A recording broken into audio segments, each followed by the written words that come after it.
Welcome to of the record. నేను కావ్య.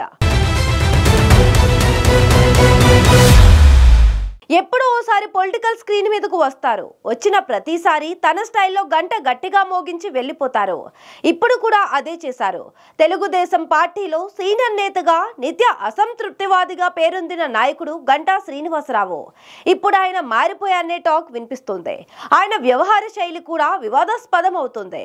సొంత party నేతల్ని, ప్రభుత్వాన్ని ఇరుకున పెట్టేలా వ్యవహరిస్తున్నారనే విమర్శలు వస్తున్నాయి. ఉన్నట్టుండి ఆయన ఇలా ఎందుకు చేశారనే చర్చ పార్టీలో జోరుగా నడుస్తుంది. మరి గంటా లెక్కేంటి?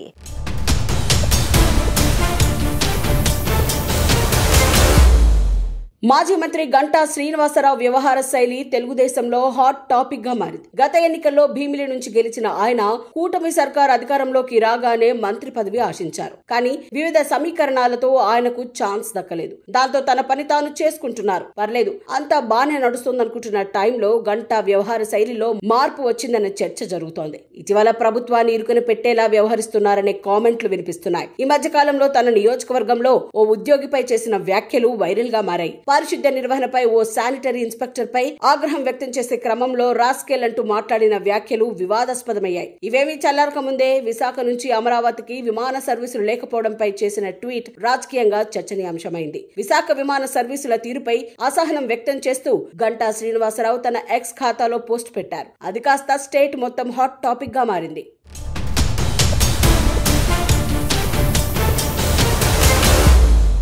తెలుగుదేశం పార్టీకి చెందిన కింజరపు రామ్మోహన్ నాయుడు పౌర విమానయాన శాఖ మంత్రిగా ఉన్నారు. భోగాపురం అంతర్జాతీయ విమానాశ్రయం నిర్మాణంలో ఆయన కీలకంగా వ్యవహరిస్తున్నారు. ఎప్పటికప్పుడు పనులను పర్యవేక్షిస్తున్నారు. మరోవైపు రాష్ట్ర వ్యాప్తంగా సీప్లేన్ల ఏర్పాటు, అంతర్జాతీయ విమాన సర్వీసులు, ఇతర వసతుల ఏర్పాటు చేయడంలో కేంద్ర మంత్రి రామ్మోహన్ నాయుడు కృషి చేస్తున్నారు.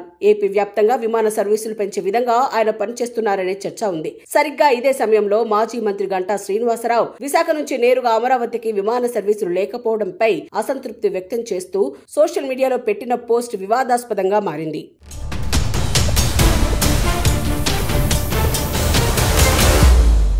వైజాగ్ నుంచి విజయవాడకు వెళ్లాలంటే విశాఖలో ఫ్లైట్ ఎక్కి తెలంగాణలోని శంషాబాద్ లో దిగి అక్కడ నుంచి మరో ఫ్లైట్ టికెట్ కొనుక్కొని అమరావతికి రావాల్సి వస్తోందని అందులో రాసుకొచ్చారు. తనతో పాటు వచ్చిన సిఐఐ, ఫిక్కీ సంస్థలకు చెందిన వ్యాపారవేత్తలు, ప్రముఖులకు కూడా ఇదే చేదు అనుభవం ఎదురైందన్నారు. మంగళవారం వందే భారత్ రైలు కూడా లేకపోవడంతో తాను 2 విమానాలు మారాల్సి వచ్చిందని తన అసహనాన్ని అంతా వెలగక్కారు. విశాఖలో విమాన ప్రయాణికులకు ఎందుకు దుస్థితి అంటూ తన ట్వీట్ లో సీఎం చంద్రబాబు, కేంద్ర మంత్రి రామ్మోహన్ నాయుడు, మంత్రి నారా లోకేష్ ను ట్యాగ్ చేశారు. దీనికి తెలుగుదేశం హైకమాండ్ హర్ట్ అయిందట. దాంతో గంటా వ్యవహారంపై అధిష్టానం స్పందించాల్సి వచ్చిందనే టాక్ పార్టీలో వినిపిస్తోంది.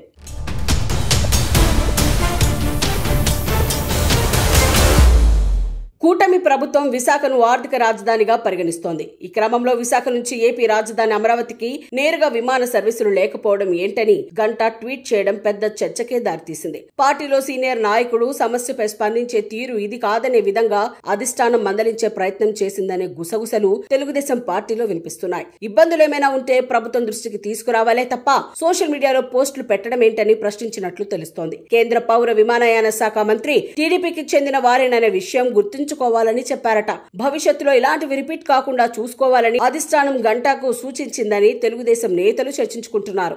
గతంలో పార్టీ అధికారంలో ఉన్నప్పుడు అవంతి శ్రీనివాస్తో విభేదాలు, ఆ తర్వాత ఎన్నికల్లో గెలిచాక ఎప్పుడు పార్టీ వీడతారోననే 5 ఏళ్లు సస్పెన్స్ కొనసాగిన పరిస్థితి.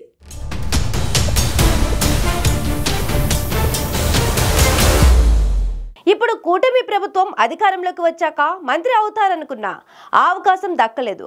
దాంతో ఏదో రకంగా ఏదో ఒక ఇష్యూపై గంటా శ్రీనివాసరావు అసంతృప్తి వెళ్లగక్కడంపై పార్టీ పెద్దలు అసహనం వ్యక్తం చేస్తున్నారట. ఇప్పుడు అధిష్టానం హెచ్చరికతోనైనా గంటా తీరు మారుతుందా లేక ఇలాగే కొనసాగుతుందా అన్నది ఆసక్తిగా రేపుతుంది.